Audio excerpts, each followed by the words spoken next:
Shawwamah, rajin puasa. Tirakatnya adalah puasa. Yang kedua apa amalan rahasia Sayyidah Hafsah? Innaha qawwamah. Qawwamah itu dari kata apa? Dari kata qaimah. Qaimah itu dari kata qiyamul lail. Berarti qaimah orang yang sholat malam. Kalau sholat malamnya rajin, gak pernah tinggal, dikasih tasydid, bacanya qawwamah.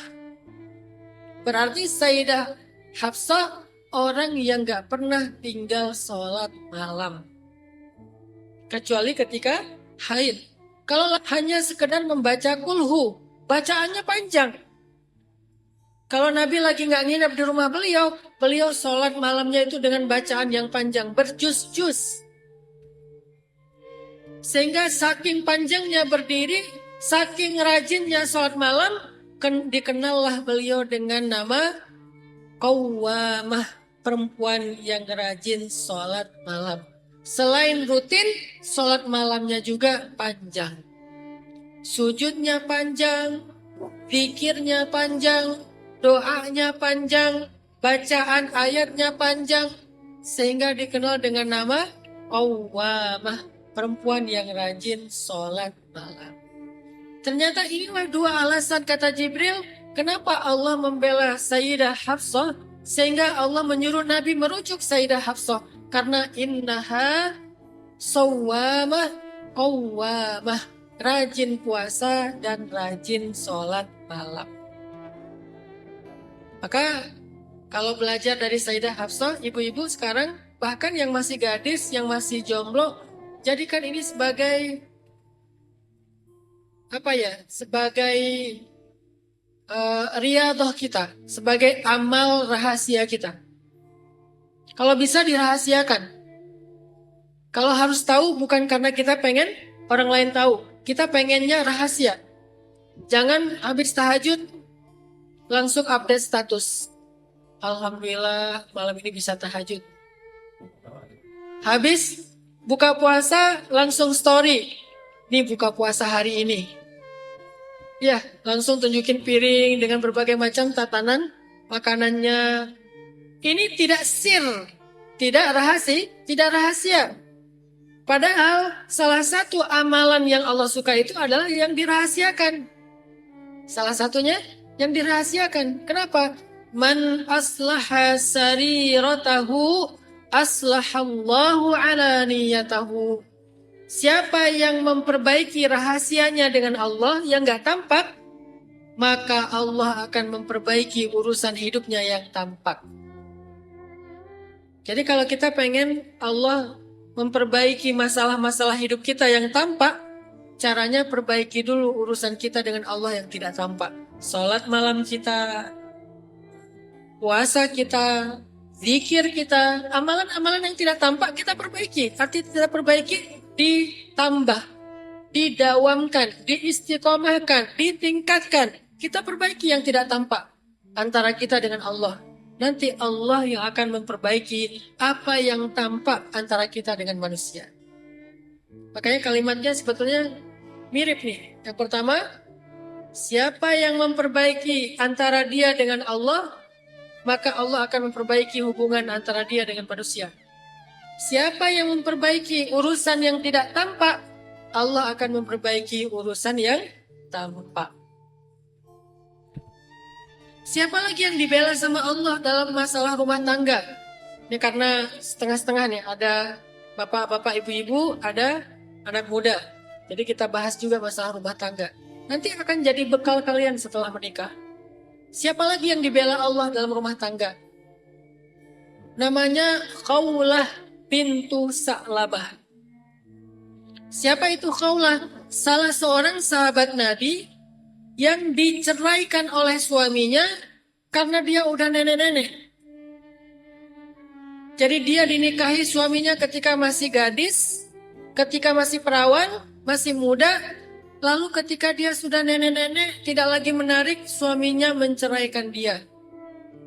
Tapi yang paling kejam, suaminya menceraikan dia bukan dengan kata talak, tapi diceraikan dengan zihar. Ibu-ibu pernah tahu zihar? Zihar itu ngomong gini ke istri, kamu buat saya seperti ibu. Bukan cuma bilang saya talak kamu, bukan. Kamu bagi saya adalah seperti ibu saya. Artinya dalam budaya Arab jahiliyah, orang kalau udah dizihar berarti sudah haram seperti haramnya seorang ibu bagi dia. Dan ini adalah sebuah kejahatan kepada perempuan di zaman jahiliyah. Suaminya mentalak istrinya dengan mengatakan, kamu bagi saya seperti ibu saya. Jadi udah nggak boleh lagi menjadi istri, nggak boleh lagi melakukan hubungan biologis dan seterusnya. Kenapa? Karena seperti ibu sendiri. Lalu Khawlah menjadi sedih dengan kata-kata suaminya. Maka dia pun curhat kepada Allah. Ya Allah, dia nikahi saya ketika saya gadis. Sekarang setelah saya memberikannya banyak anak, badan saya juga tidak lagi menarik. Dia ceraikan saya dengan zihar, ya Allah. Lalu beliau datang kepada Nabi. Ya Rasulullah, suami saya menzihar saya. Waktu itu Islam belum ada syariat tentang masalah zihar. Belum ada solusinya. Apakah berarti saya haram bagi suami saya ya Rasulullah? Rasulullah juga belum tahu karena belum ada hukumnya. Akhirnya Khawlah pulang. Pas Khawlah pulang tiba-tiba turun wahyu. Malaikat Jibril datang menjawab pertanyaan Khawlah, apakah dia haram bagi suaminya setelah dia dizihar. Dan surat itu kita kenal dengan nama surat curhat. Emang ada Ustadz surat curhat di dalam Al-Quran? Ada. Saya pakai bahasa Indonesia. Bahasa Arabnya Al-Mujadalah. Bahasa Indonesianya curhat. Kalau kita baca Al-Mujadilah artinya perempuan yang curhat. Kalau kita baca Al-Mujadalah artinya curhat. Selama ini kan kita kenalnya Al-Mujadalah atau Al-Mujadilah. Nggak tahu kalau itu artinya curhat. Berarti surat itu adalah tentang curhat. Curhat seorang istri yang dizolimi sama suami. Dan tahukah kita apa rahasia sampai Allah turunkan satu surat khusus untuk Khawlah? Yang namanya dengan nama dia yaitu Al-Mujadilah, perempuan yang curhat. Kenapa Allah begitu menyayangi Khawlah bintu Sa'labah sampai diturunkan ayat untuk dia? Gak ada ayat Hananataki di Al-Quran. Gak ada ayat tentang kita di Al-Quran. Kita gak istimewa. Tapi Khawlah saking istimewanya turun ayat tentang dia. Satu surat namanya Al-Mujadilah, perempuan yang curhat. Apa rahasia Khawlah? Ternyata rahasianya Khawlah ini seperti Asyah istri Firaun. Istri yang sangat penyabar. Bertahun-tahun dia dizolimi sama suaminya, gak ada yang tahu kisahnya kecuali Allah. Bertahun-tahun dia dicuekin, gak dinafkahin, gak disayangi oleh suaminya, bahkan keluarganya pun gak tahu kondisi dia. Dikira baik-baik aja. Dia gak pernah menceritakan atau curhat keadaannya di Instagram. Dia gak pernah curhat di TikTok. Dia nggak pernah curhat di status WA. Dia nggak pernah curhat di FB, Facebook. Nggak pernah. Dia curhatnya kemana? Curhatnya kepada Allah. Itu rahasianya. Jadi kalau kita nggak dibela sama Allah pas ada masalah, karena kita curhatnya di sosmed. Makanya nggak dibela sama Allah. Mulai sekarang di sosmed jangan sindir-sindiran. Di sosmed story, hasbi Allah. Itu artinya udah tinggal sendiri, gak punya siapa-siapa lagi. Jangan sindir-sindiran di sosmed. Di status langsung update. Sudah berakhir. Pergilah engkau. Semuanya tinggal kenangan. Ya, jangan curhat di status. Jangan curhat di sosmed. Karena gak akan ada juga orang yang berempati sama kita. Yang ada malah jadi bahan gosip. Akhirnya muncullah adegan-adegan ibu-ibu gosip. Mulai neneknya, tantenya, emaknya, anaknya. Semuanya ahli dalam menggosip ya. Sehingga viral lah beberapa adegan gosip tersebut. Dengan ekspresi wajahnya. Ahli banget, pro dalam urusan gosip. Tapi itu kan hanya anekdot. Intinya apa? Intinya Khawlah itu gak pernah cerita curhat tentang masalahnya kepada orang lain. Dia selalu curhat kepada Allah. Gimana dia curhat? Qad sami'allahu qawlan ladzi tujadiluka fi zawjiha wa tashtaki ila Allah. Allah mendengar ucapan perempuan yang bertanya kepadamu Muhammad dan dia curhat kepada Allah. Syakawa atau tashtaki artinya curhat. Kepada siapa? Hiya tashtaki, dia curhat ilallah wa tashtaki ilallah.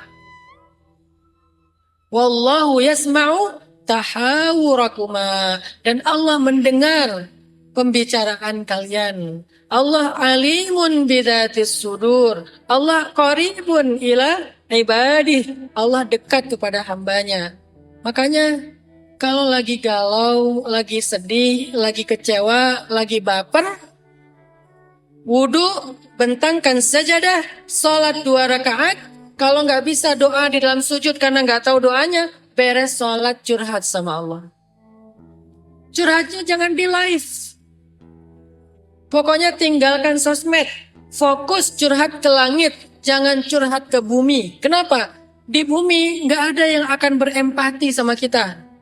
Lagi pula di bumi juga mereka nggak punya solusi. Yang akan berempati dan punya solusi kepada kita itu Allah.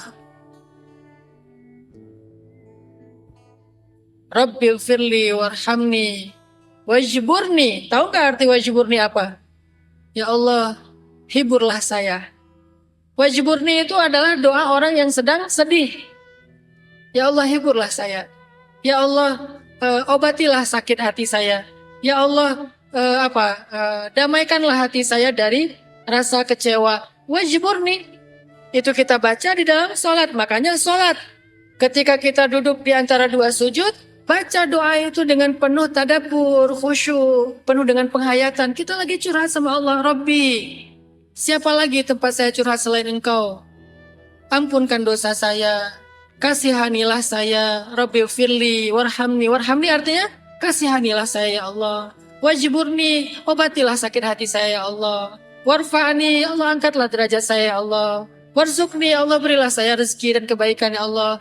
Wa'afini, ya Allah sehatkan saya ya Allah. Wa'afani, maafkan saya ya Allah. Dan seterusnya, baca dengan curhat kepada Allah. Ngapain harus curhat di sosmed? Itu kunci mengetuk pintu langit versi Sayyidah Khawlah bintu Sa'labah.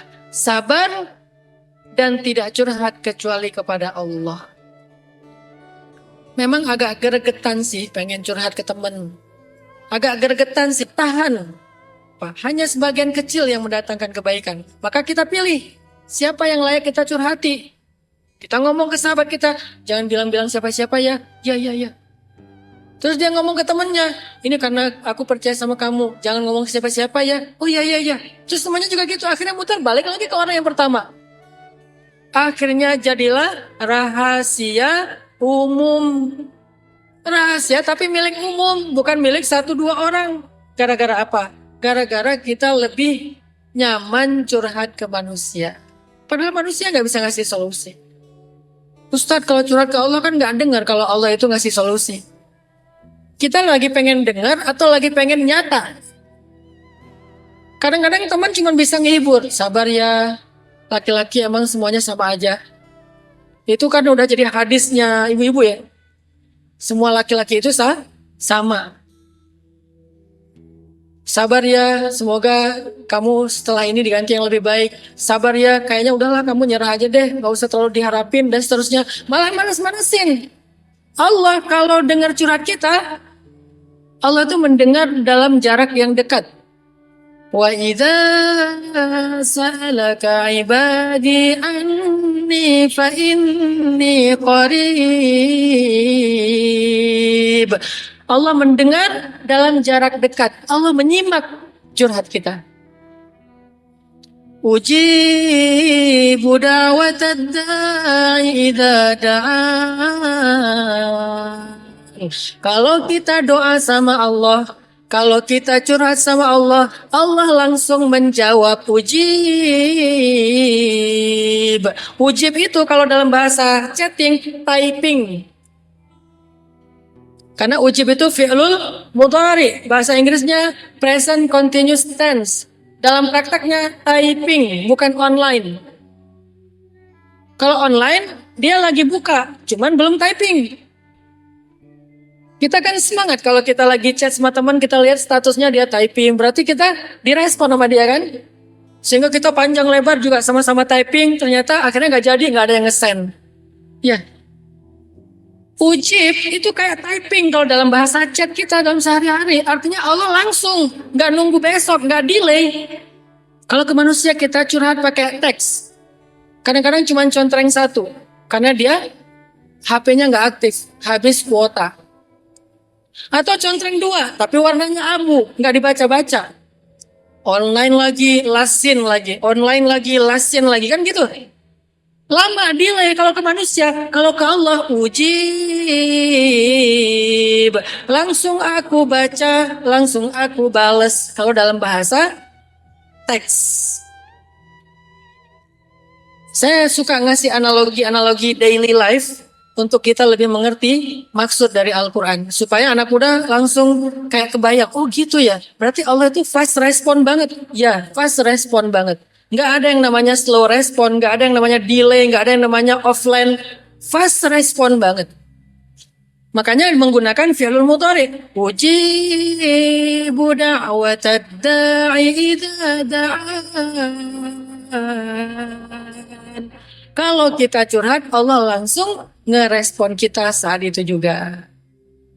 Gimana cara Allah ngerespon Ustadz? Kan kita nggak bisa dengar Allah berbicara kepada kita. Allah berbicara yang pertama di dalam hati kita. Jadi kalau Allah mau bicara dengan kita, yang pertama Allah bicara kepada hati kita, bukan kepada telinga kita. Jadi kalau kita pengen dengar Allah ngomong ke kita, jangan dengar pakai telinga. Kecuali itu teks Al-Quran. Tapi dengarkan ucapan Allah di dalam hati. Dalam bentuk apa? Banyak. Misalnya, tiba-tiba setelah kita curhat sama Allah, hati kita jadi tenang. Berarti Allah lagi ngomong ke dalam hati kita. Kemudian setelah curhat sama Allah, jadi punya sebuah keyakinan, optimisme. Gara-gara kita udah curhat sama Allah, ya udah saya udah tenang. Sekarang saya titipin aja kepada Allah.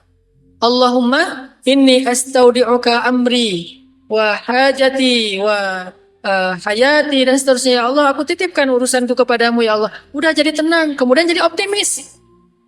Bahkan kalau hati kita itu istimewa, sampai Allah berikan yang namanya firasah. Firasah itu bahasa Indonesianya firasat. Cuman ini ada level tertentu untuk sampai ke level ini, firasat itu. Allah langsung memberikan kepada kita semacam, intinya Allah bicara ke dalam hati kita, teman-teman. Sehingga hati itu memiliki sebuah pilihan. Hati itu diilhamkan kepada kebaikan. Fa'alhamaha fujuraha wa taqwaha. Sehingga qad aflaha man zakkaha. Kalau kita bersihkan hati, Allah akan ilhamkan takwa, kebaikan-kebaikan dan ketaatan di dalam hati kita. Maka curhat sama Allah. Curhat sama Allah. Jangan curhat sama makhluk. Kalau kita harus curhat sama makhluk, pilih. Harus sangat selektif. Jangan semua orang yang harus tahu masalah kita. Jadi biarkan masalah pribadi kita tetap private, tidak perlu orang lain tahu. Makanya saya sangat jarang mengangkat hal-hal yang sifatnya pribadi di sosial media, kecuali yang ringan-ringan. Kemarin misalnya habis jadi buaya, ngebonceng anak saya berenang. Udah gitu aja yang ringan-ringan. Nggak perlu saya ngebahas tentang masalah pribadi, anak saya sekolah di mana, apalagi lebih detail dari itu. Apalagi kalau saya lagi ada masalah sama istri, curhat sama netizen, istri saya lagi ngambek, nggak bukain pintu kamar. Tolong dong kasih komen, nanti yang pesawat ketiga saya fallback misalnya gitu ya. Nggak mau saya curhat sama sosmed. Kenapa? Karena itu bukan adab curhat yang baik. Curhat yang baik itu kepada Allah, orang tua, guru yang dipercaya, sahabat yang benar-benar bisa menjaga amanah rahasia. kalau dibutuhkan. Ini cerita Khawlah. Terus cerita yang lain adalah mengetuk pintu langit kalau kita lagi difitnah. Kalau kita lagi dibully, terutama di sosmed. Kan sosmed ini kejam ya. Dan sosmed yang paling luar biasa itu adalah sosial media Indonesia. Jadi bisa menumbangkan selebgram level dunia. Mereka trauma kalau udah orang Indonesia bersuara. Itu ngeri itu. Kekuatan cyber army-nya Indonesia, yaitu para netizen, followers. Kalau kita lagi dibully, baik di sosial media, di organisasi, di sekolah, hari ini kalau kita bicara tentang isu anak muda, salah satu isunya itu selain mental illness, bullying. Itu isu anak muda banget tuh. Makanya kalau saya, karena ceramah saya itu ke segmentasi anak muda, saya nggak ngangkat sisi fikih. Kalau fikih udah ada ulama-ulama fikih yang hebat. Saya fokus ke kasus yang sangat relate dengan kehidupan anak muda. Salah satunya bullying. Di Korea itu orang juga sedang dalam kondisi sangat memprihatinkan tentang bullying. Kan ada tuh artis yang bunuh diri gara-gara dibully kan. Gak kuat dibully akhirnya bunuh diri. Di Indonesia sekarang anak muda banyak yang kena mental. Mulai dari stres, nanti naik lagi jadi depresi, naik lagi jadi mental illness, misalnya kayak bipolar disorder atau skizofrenia. Ada banyak varian dari penyakit mental. Salah satu penyebabnya kenapa? Bullying. Ada kejadian dibully di pondok pesantren sampai luka, cacat, ada yang meninggal. Ada yang kejadian dibully di sekolah, ada yang kejadian dibully di gengnya, di grupnya atau di organisasinya, macam-macam. Gimana cara kita mengetuk pintu langit ketika kita dibully? Belajar dari Sayyidah Maryam dan Sayyidah Aisyah. Kedua perempuan ini pernah dibully. Yang satu dibully dengan tuduhan berzina, yang satu lagi dibully dengan tuduhan selingkuh. Yang satu difitnah berzina, yaitu Sayyidah Maryam karena punya anak tapi nggak punya suami. Yang satu lagi difitnah selingkuh karena pulang dengan seorang laki-laki yang bukan muhrimnya, yaitu Sofwan bin Mu'attal. Dikenal dengan peristiwa hadisul ifki, berita bohong. Kalau bahasa sekarang namanya hoax. Hadisul ifki itu bahasa sosial media hoax, berita fake. Lalu apa sikap Sayyidah Maryam dan Sayyidah Aisyah ketika mereka dibully? Sikap mereka adalah diam. Sikap mereka diam, terutama bullying yang sifatnya verbal. Kalau bullying yang sifatnya fisik mungkin beda ya. Ini bullying yang sifatnya verbal. Mereka sikapnya diam, nggak mau berdebat. Ketika ada hate comment atau hate speech, mereka nggak nge-replay. Jadi kalau ada yang nge-hate kita di sosmed, jangan di-replay teman-teman. Jangan didebat, jangan dipin. Supaya nanti di bawahnya tuh jadi perdebatan panjang. Jangan, kenapa? Karena itu bukan cara mengetuk pintu langit. Itu cara mengetuk pintu akun yang setia sama kita, yang ngebelain kita. Kalau kita pengen mengetuk pintu langit, jangan nge-replay, jangan ngepin. Terus caranya apa? Diam aja. Itu yang dilakukan Sayyidah Maryam di dalam surat Maryam. Fakuli washrabi wa qarri aina فإما ترين من البشر أحدا فقولي إني نذرت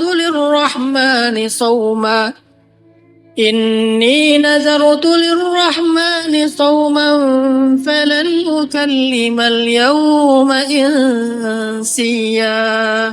Hari ini, kata Sayyidah Maryam, aku tidak akan bicara dengan siapa-siapa. Puasa ngomong. Puasa ngomong itu artinya diam. Sehingga ketika Sayyidah Maryam pulang ke Baitul Maqdis, fa'atat bihi qaumaha tahmilu.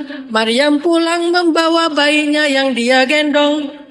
Mulailah dia dibuli oleh Bani Israel. Qalu, mereka membuli, ya Maryam, laqad ji'ti syai'an fariya. Ya أخت هارون ما كان أبوك امرأ سوء وما كانت أمك بغيا. Walaupun saya bacanya dengan lembut, tapi itu ayat tentang bullying. Wahai Maryam, kata mereka, kamu itu pembawa sial, kamu itu tercela, kamu itu hina, kamu itu sampah. Kamu itu tersesat. Wahai saudara Harun, apa kamu gak malu? Ayah kamu orang baik, orang solih. Ibu kamu orang solihah. Kenapa kamu mencoreng nama besar keluarga kamu? Wah, habis dibully Sayyidah Maryam. Lalu apa respon Sayyidah Maryam? Fa'asyarat ilaihi. Asyarat, bahasa Arab yang jadi bahasa Indonesia, isyarat. Lalu Maryam memberi isyarat kepada bayinya. Maksudnya, tanya sama bayi saya siapa ayahnya. Jangan tanya sama saya, tapi nggak ngomong. Karena janjinya tadi tidak akan bicara. Makin menjadi-jadi itu. Mereka makin merasa Maryam ini udah gila ya. Kok kita disuruh ngomong sama bayi yang belum bisa ngomong? Kaifa nukallimu man kana fil mahdi sabiyya. Wahai Maryam, kok kamu suruh kami ngomong sama bayi yang masih digendong ibunya? Apa kamu masih waras? Dibully terus-terusan. Tiba-tiba Allah membela Sayyidah Maryam. Ini cara ngetuk pintu langit. Sabar. Jangan di-replay, jangan didebat, jangan dibales. Nanti Allah yang akan ngebelain. Gimana cara Allah membela? Banyak. Allah punya banyak cara. Dalam konteks Sayyidah Maryam, Allah membela Sayyidah Maryam dengan cara tiba-tiba bayinya bisa ngomong.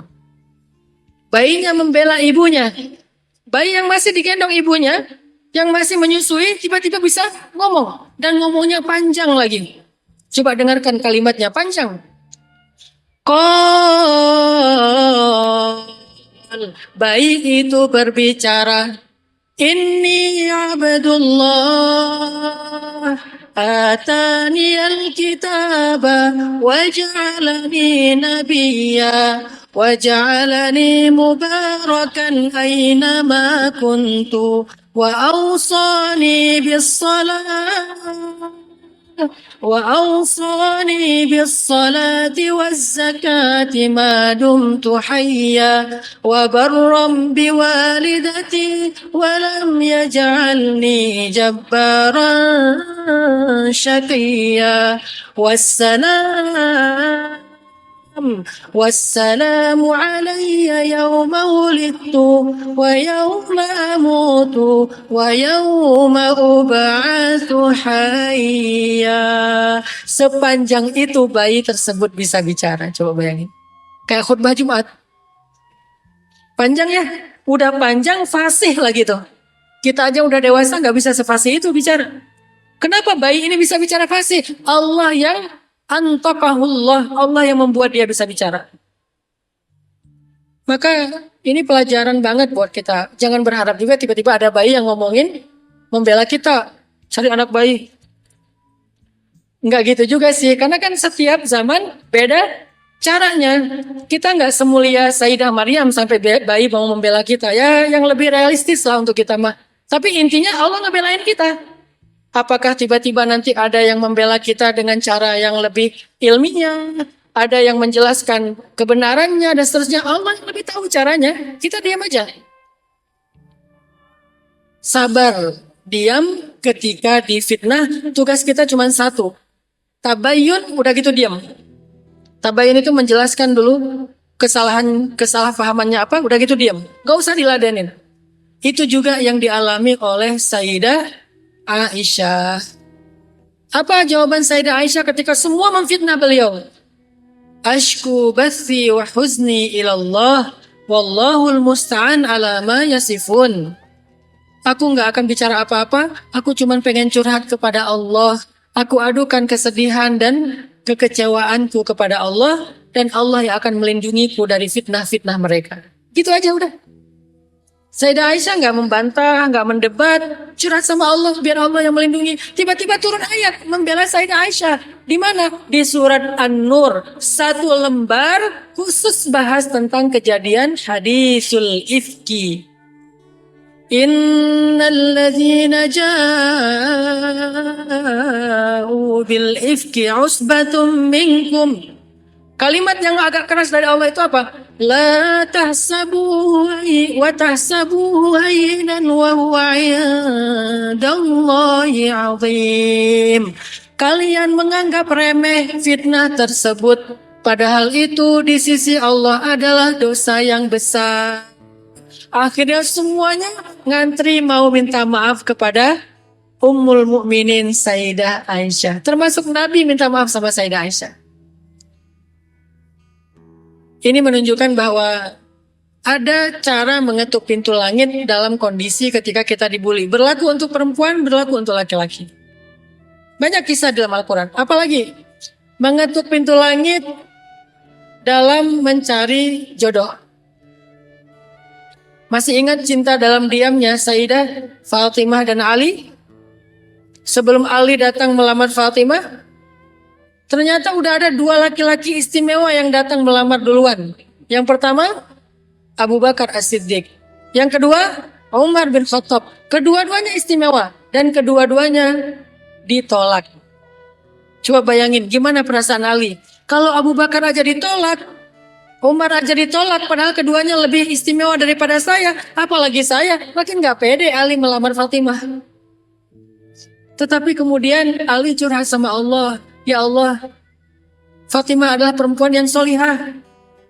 Dia adalah perempuan istri yang akan menjadi pendamping suaminya dan pasti suaminya akan bahagia sekali. Curhat kepada Allah, akhirnya datang ke rumah Nabi, memberanikan diri. Nabi senyum-senyum. Ali nggak ngomong, nggak bilang, ya Rasulullah saya ingin melamar Fatimah, enggak. Dia aja depan Nabi. Dia curhatnya ke Allah. Ke Nabinya diam. Akhirnya Nabi nanya, wahai Ali, kamu ingin melamar Fatimah? Baru Ali ngangguk-ngangguk, coba bayangin.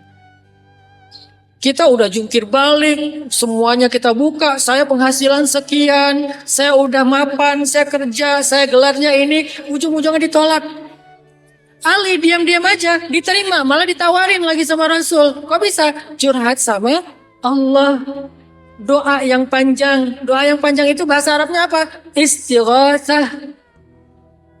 Memang istighatsah itu ada di dalam Al-Quran. Ada banget di surat Al-Anfal. Il tastaghisuna rabbakum fastajaba lakum. Ketika kalian beristighatsah kepada Allah. Apa itu istighatsah? Doa yang panjang. Gimana cara doa yang panjang? Doa yang ilhah. Merengek sama Allah. Kalau bahasa kita, please ya Allah aku mohon. Kayaknya dia tipe saya banget. Saya nggak tahu namanya, apalagi akunnya. Pokoknya itu deh yang kemarin ketemu di depan masjid Maulana Malik Ibrahim, pas di gerbang. Kayaknya dia tipe saya banget, mirip-mirip dengan Jungkook ya. Atau mirip dengan vokalis Coldplay. Atau kayaknya lebih mirip Aldi Taher, Masya Allah. Luar biasa ya. Artinya ya spesifik gitu kan, tahu oh itu orangnya tapi nggak tahu namanya. Nggak tahu akunnya. Kalau tahu namanya boleh disebut. Emang boleh Ustadz menyebut nama orang yang kita inginkan di dalam doa? Boleh. Apa dalilnya? Dulu ada seorang tabi'in berdoa di depan rukun Yamani di Ka'bah. Dia pengen menikah dengan seorang perempuan di Irak. Namanya Sukainah bintu Sa'labah. Kalau bahasa sosmed, Sukainah_Sa'labah. Dia doa, ya Allah, nikahkan saya dengan Sukainah_Sa'labah.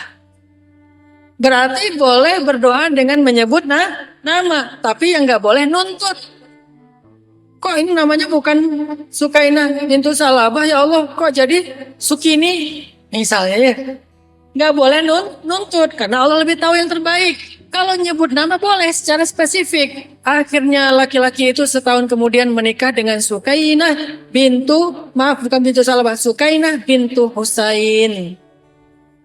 Seorang perempuan yang terkenal selebgram di Irak. Pada masanya. Artis selebgram terkenal. Semua orang tahu tentang Sukainah bintu Husain. Jadi teman-teman, lagi-lagi mengetuk pintu langit itu dengan curhat. Belajar deh curhat sama Allah. Ustaz, gimana sih cara curhat sama Allah tuh? Pertama, puji Allah dulu. Allahumma lakal hamdu kulluh, wa lakal syukru kulluh, wa ilaika yurja'ul amru kulluh, sirruhu wa alaniyatuh. فأهل أنت أن تحمد وأهل أنت أن تعبد أشهد أنك أنت الله لا إله إلا أنت المتوحد في الجلال بكمال الجمال تعظيما وتكبيرا. Banyak kalimat-kalimat pujian, hafal. Masa nggak mau ikhtiar? Kita lagi curhat kepada zat yang mulia, maka puji dia dulu. Kayak kita lagi mau sesuatu kepada teman, ya kita puji dia. Makin cantik aja sekarang, makin langsing aja sekarang, makin glowing aja sekarang. Pakai skincare apa sih? Enggak, cuma wudhu, Masya Allah, bercahaya. Padahal ujung-ujungnya boleh pinjam uang enggak? Kenapa bahasa orang Arabnya muja malah? Menyenangkan hatinya dengan kata-kata yang indah. Allah lebih berhak mendapatkan itu daripada makhluk. Sehingga sebelum kita curhat, puji Allah dulu. Ustaz, kalau nggak bahasa Arab boleh? Boleh.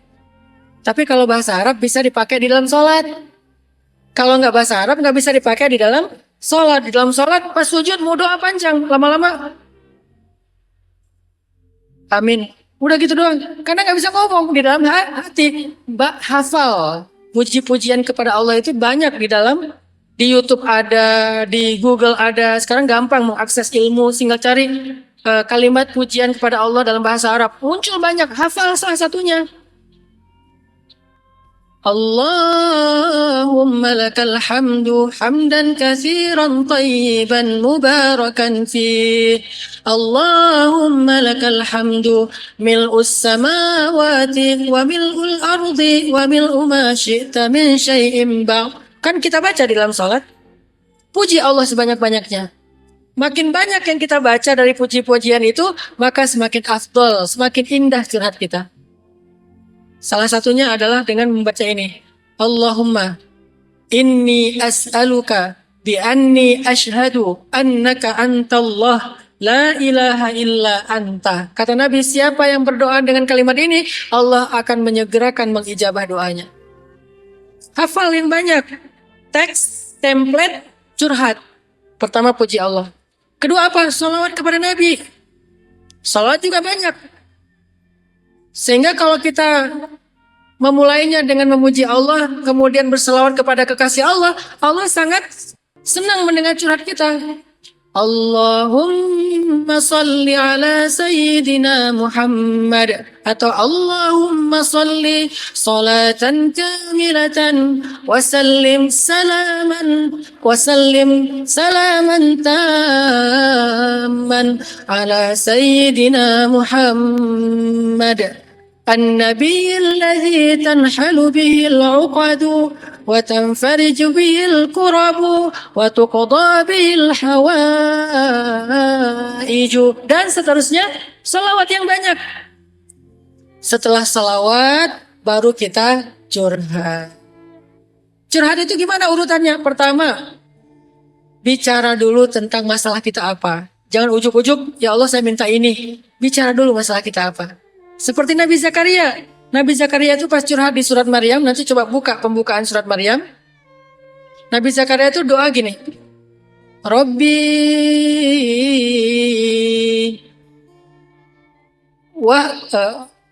inni wahanal azmu minni washta'ala ar-ra'su shayba walam akum bidu'aika rabbi syaqiyya. wa inni khiftul mawaliya min warai wa kanat imraati aqira. Itu namanya curhat. Masalahnya apa? Ya Rabbi, tulang saya sudah lemah, kepala saya sudah putih dengan uban, tetapi saya tidak pernah berputus asa meminta kepadamu.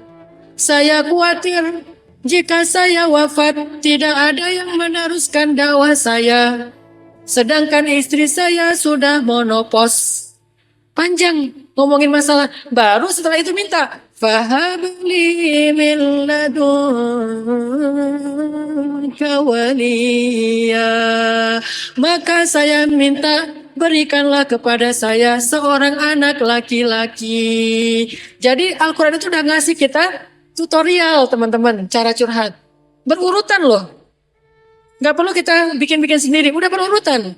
Puji Allah, selawat Nabi, curhat dulu masalahnya apa, baru minta. Setelah minta, kasih alasan.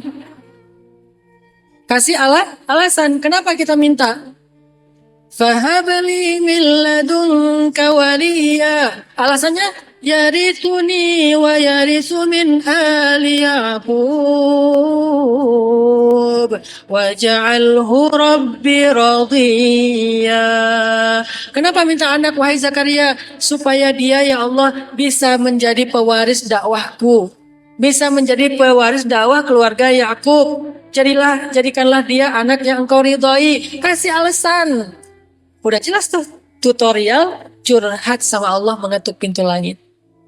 Misalnya kita minta anak, kasih tahu, ya Allah, saya dengan suami saya sudah ikhtiar konsul ke dokter, datang ke kiai, minta didoakan, udah mulai terapi, olahraga rutin, tapi kami sudah 10 tahun menikah, belum dikaruniai anak. Aduh Ustaz, bahasa Arabnya gimana? Bahasa Indonesia aja. Nanti kalau bahasa Arab, ana uhibbu supermi, kan nggak benar ya? Ya udah pakai bahasa Indonesia. Udah panjang, baru minta, ya Allah beri saya seorang anak. Kalau mau spesifik, anak laki-laki boleh, anak perempuan boleh, yang matanya dekok boleh, yang matanya belok boleh, terserah. Tapi jangan nuntut Allah, Allah lebih tahu yang terbaik. Setelah itu kasih alasan kenapa pengen punya anak laki-laki. Biar dia bisa menjadi ulama, biar dia bisa menjadi hafiz Quran, biar dia bisa jadi pengusaha yang dermawan, biar dia bisa menjadi pejabat yang adil. Kasih alasan, tapi alasan itu harus dari hati kita, sungguh-sungguh dan jujur. Maka kemudian Allah akan terlibat dalam hajat kita. Allah perkenankan doa kita. Allah berfirman kepada Zakaria, ya Zakaria, wahai Zakaria, inna nubashiruka bighulam. Ada kabar gembira untukmu Zakaria, engkau akan punya anak laki-laki. Ismuhu Yahya. Allah langsung yang ngasih nama, bukan Google. Namanya Yahya. Lam naj'al lahu min qablu samiyya. Belum pernah ada anak seperti dia sebelumnya. Saking istimewanya Sayyidina Yahya alaihissalam. Jadi teman-teman, itu cara ngetuk pintu langit kalau kita punya masalah. Puji Allah, kalau bisa puji Allah ini pakai bahasa Arab itu lebih afdal. Kalau nggak bisa nggak apa-apa bahasa Indonesia, tapi usahakan hafal template pujian kepada Allah. Allahumma aziz wa ana zalilun antal ali wa ana daniyun. Dan banyak lagi kalimat-kalimat menghambakan diri, meninggikan Allah, dan seterusnya. Puji Allah. Selawat kepada Nabi, banyakin koleksi selawat. Setelah itu apa? Curhat masalah kita apa? Setelah itu minta apa yang kita inginkan. Setelah itu kasih alasan kenapa kita menginginkan itu. Sebaik-baik alasan yang ada hubungannya dengan ibadah kepada Allah. Yang ada hubungannya dengan agama Allah. Jangan alasannya hanya urusan dunia. Mudah-mudahan ini bisa menjadi life hacks ya. Bukan sekedar quote. Apa bedanya? Kalau quote itu cuma kata-kata. Kalau life hack itu cara kita untuk melakukan sesuatu. Jadi mudah-mudahan ini bisa menjadi life hacks buat anak muda, bisa menjadi bekal buat semuanya dalam menjalani hidup dengan cara mengetuk pintu langit.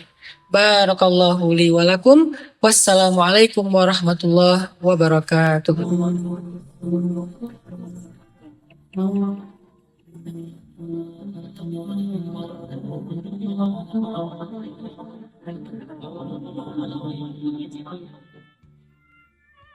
Saya pengen cerita.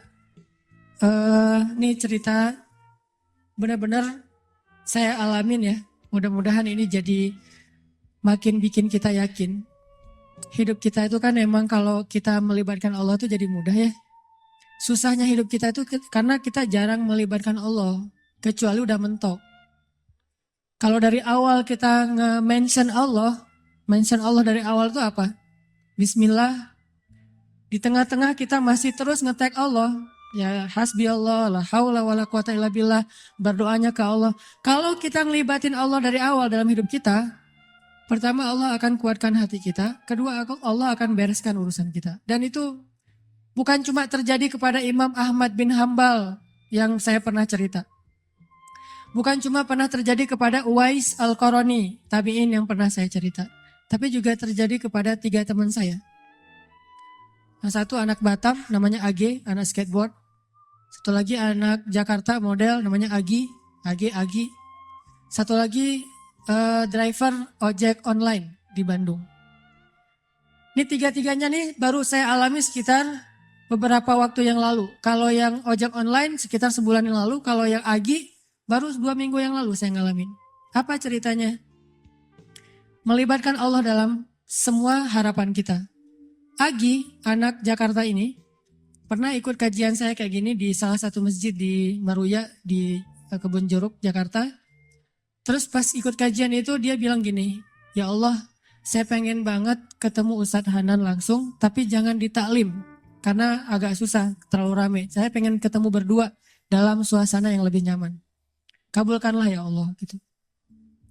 Selang seminggu kemudian setelah selesai acara itu, alhamdulillah, qadarullah, ombaknya lagi bagus di laut.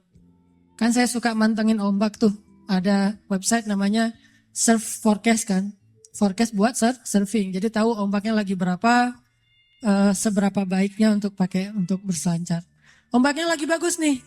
Ombaknya 2,5 meter, 2,5 meter. Terus anginnya pas gitu. Pergilah saya ke laut. Daerah Jawa Barat namanya Batu Karas. Spot surfing. Saya pergi ke sana nih. Agi yang tadinya di Jakarta, ternyata memang dia orang Batu Karas, tinggalnya di Jakarta. Jarang banget pulang ke Batu Karas. Nah, seminggu kemudian setelah ta'lim, dia sakit. Badannya nggak enak. Biasanya kalau cuma panas dingin, dia akan tinggal di kos-kosan. Tapi kali ini kangen pengen pulang kampung. Kenapa ya saya pengen pulang kampung? Kenapa ya? Kayak Imam Ahmad bin Hambal gitu kan. Kenapa ya saya pengen pulang kampung? Akhirnya dia putuskan pulang ke Batu Karas. Dan sampai di Batu Karas, hari pertama dia sampai ke rumah, temannya ngajak ke pantai, kita mandi yuk, kita berenang yuk gitu kata temannya. Yuk, padahal lagi nggak enak badan tuh, diajak berenang dia mau. Berenang kalau orang sana berarti surfing, diajak surfing dia mau. Datang ke pantai, saya lagi duduk di pantai, lagi persiapan nih mau turun ke air, lagi duduk santai gitu pagi-pagi sambil ngopi dulu, sambil nggak jelas ya ngelamun tentang masa lalu. Jadi lagi duduk dulu nih di pantai nih, sambil ditaruh dengan papan biar nggak kena matahari. Udah ke pantai masih takut hitam, padahal udah hitam. Tiba-tiba Agi datang, ngeliat dari jauh, nih kayak kenal nih, siapa ya? Kayak pernah lihat, tapi biasanya kan penampilannya beda. Nih udah namanya orang lagi di pantai. Datanglah, pas udah dekat dibilang, Ustadz Hanan ya? Saya ngeliat, ya kenapa? Saya jemaah Ustadz Hanan di Maruya, Kebun Jeruk minggu yang lalu. Oh iya, Kebun Jeruk minggu lalu memang ada taklim. Udah kenalan, dia bilang, Ustadz, minggu lalu saya baru berdoa nih. Ya Allah, saya pengen ketemu Ustadz Hanan langsung, bukan di taklim, biar bisa santai banyak ngobrol. Berikanlah saya apa yang saya harapin. Dia istighfar, dia sholawat, dia doa. Nggak sampai bertahun-tahun, cuma selang seminggu. Qadarullah Allah bikin skenario, ada ombak, saya datang, dia sakit, dia datang, akhirnya ketemu di pantai, ngobrol, jadinya saya seharian cuma ngobrol doang gak sempat surfing. Terus aja ngobrol curhat, dia live IG gitu. Aduh, jadi ngobrol sama dia. Alhamdulillah dikasih gelang batu sama dia, nih Ustadz hadiah gelang batu untuk Ustadz. Alhamdulillah ya udah saya pakai. Intinya adalah coba cuma seminggu doang tuh. Dia minta ke Allah, dia melibatkan Allah, akhirnya Allah kabulkan. Bisa nggak kita dalam waktu seminggu halal dengan cara berdoa ke Allah? Ya Allah, saya lihat dia kemarin di masjid. Masjid apa ini teh? Baitur Rahman. Cuma saya nggak berani menyapa. Saya menyapa dia lewat engkau saja ya Allah. Kalau kita yakin dan tembakan kita itu udah jago tadi, jawid. Gimana tuh jawid? Qira'atak kata Teh Hanin tadi. Kuatkan, jagokan diri kamu dalam yakin ke Allah. Makin jawid, makin jawad, makin bagus. Maka insya Allah akan kena panahan kita. Ada orang mana tadi nggak kena sama sekali. Ada orang yang di jarak yang sama langsung kena. Kenapa? Udah jawid. Imannya udah mantep. Udah yakin gitu. Dan yakin dalam bahasa mana tadi udah profesional. Nanti insya Allah tiba-tiba entah gimana caranya nggak usah cari tahu. Karena saya juga sama Teh Hanin yang cerita tadi. Kita Teh Hanin maksudnya nggak mencari saya. Ada saya mah mencari. Teh Hanin nggak mencari. Saya sama sekali kita nggak kenal. Dia nggak kenal saya. Pas ketemu di tempat kibdah emang ada sedikit trik yang saya lakuin gitu kan biar bisa namanya ikhtiar gitu kan. Dan dengarkan ceritanya. Nah gitu deh pokoknya. Yang jelas nggak usah berharap kepada Allah tergantung cara. Berharaplah kepada Allah karena kita yakin kepada Allah. Cara Allah yang bikin. Ini Agi nih. Yang kedua, driver online. Driver ojek online. Saya waktu itu ada rapat di Pemuda Hijrah. Namanya Masjid Pemuda Hijrah itu Al-Latif. Ada rapat di Al-Latif. Dan saya lagi malas nyetir akhirnya naik ojek online. Pergilah ke Masjid Al-Latif. Dari pagi zuhur saya ngimamin di masjid. Cuman pakai baju biasa. Terus asar juga ngimamin. Pas sudah selesai asar saya mau pulang. Saya order lagi nih ojek online. Saya order ada yang ngambil. Saya naik ojek. Di tengah jalan dia nanya. Mas sering sholat di masjid itu? Kata dia. Lumayan saya bilang. Ya itu masjid ramai banget ya. Kalau taklim ramai banget tuh penuh dengan anak muda. Ya alhamdulillah saya bilang. Terus dia bilang lagi, ada tuh di situ tuh imam muda, bacanya bagus banget, orang Aceh. Siapa ya namanya? Saya bilang Muzammil. Oh ya Muzammil. Oh ya, kenal sama dia? Ya lumayan saya bilang. Dari tadi lumayan aja semuanya. Mas suka ikut talim juga di situ? Kadang-kadang saya bilang. Dia nggak ngeh sama sekali. Lama-lama dia mulai curiga, dia nanya, apa tadi ada kegiatan apa? Enggak, cuma ada rapat aja sama teman-teman DKM maksudnya. Iya. Mas tadi ngimamin sholat zuhur ya? Kata dia. Iya kata saya. Mulai curiga kan dia. Asar juga? Iya. Oh mas namanya siapa? Hanan. Hah Hanan yang mana nih? Kata dia.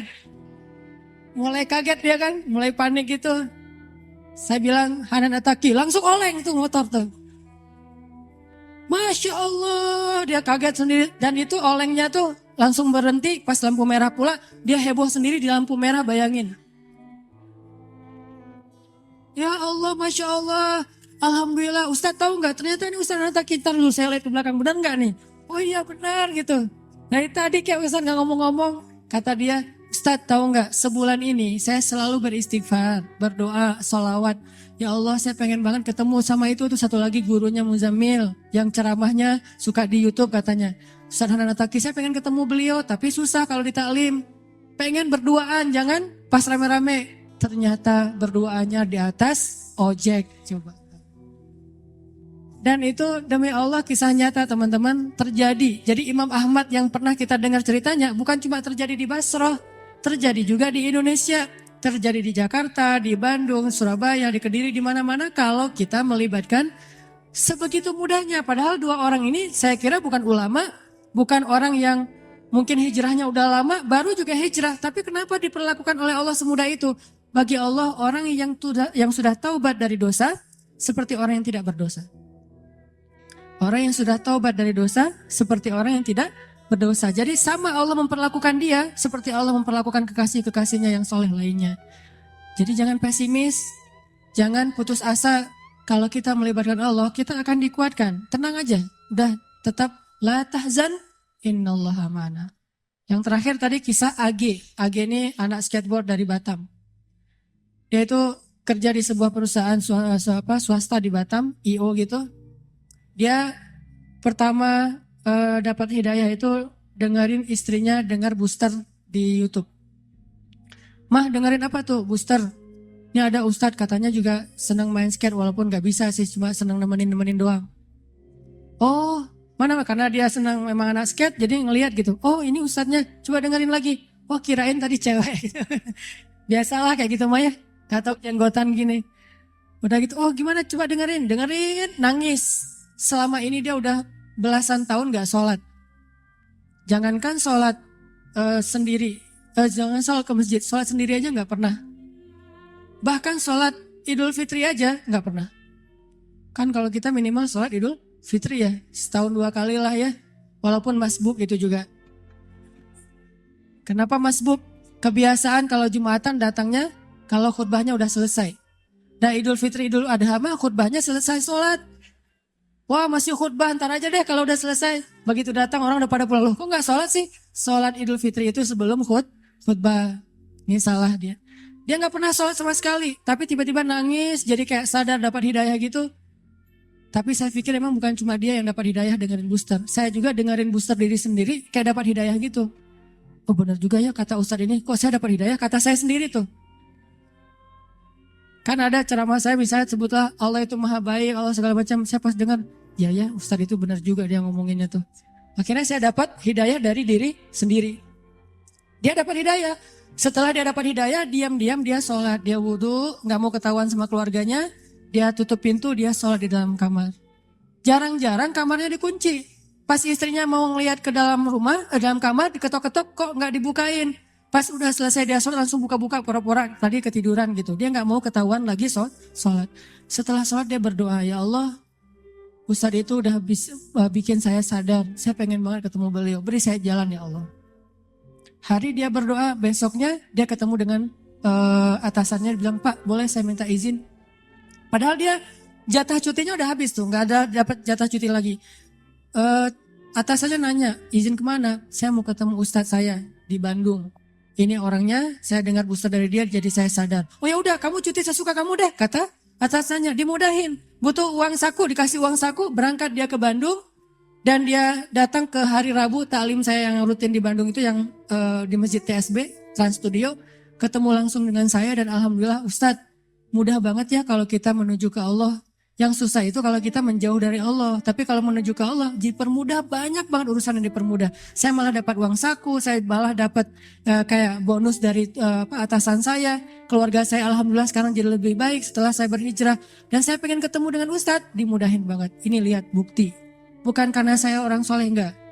Kesolehan kita hanya Allah yang tahu. Tapi karena kita yakin sama Allah. Karena kita melibatkan Allah. Terus kenapa galau, kenapa khawatir, kenapa enggak tenang? Kalau kita bisa melibatkan yang maha kuasa dalam segala urusan kita. Jadi itu teman-teman, coba buktiin deh. Kalau teman-teman yang lain di tempat yang tadi saya ceritain udah membuktikan, kita pasti bisa lebih dari itu. Bukan hanya ketemu Ustadz, tapi juga ketemu dengan pasangan kita, menemukan rezeki yang halal untuk kita, apapun kebaikan. Tinggal, ya Allah, saya pengen nikah, beri saya jalan. Udah gitu, lihat keajaiban terjadi dalam hidup kita. Kalau enggak juga, enggak ada sia-sianya berdoa kepada Allah. Makanya saya bilang kalau berdoa tuh jangan yang tanggung, yang mantap sekalian. Ya Allah, kalau mobil ya Allah saya pengen Alphard. Penghasilan kita kecil, tapi pengennya Alphard. Emang sia-sia? Enggak.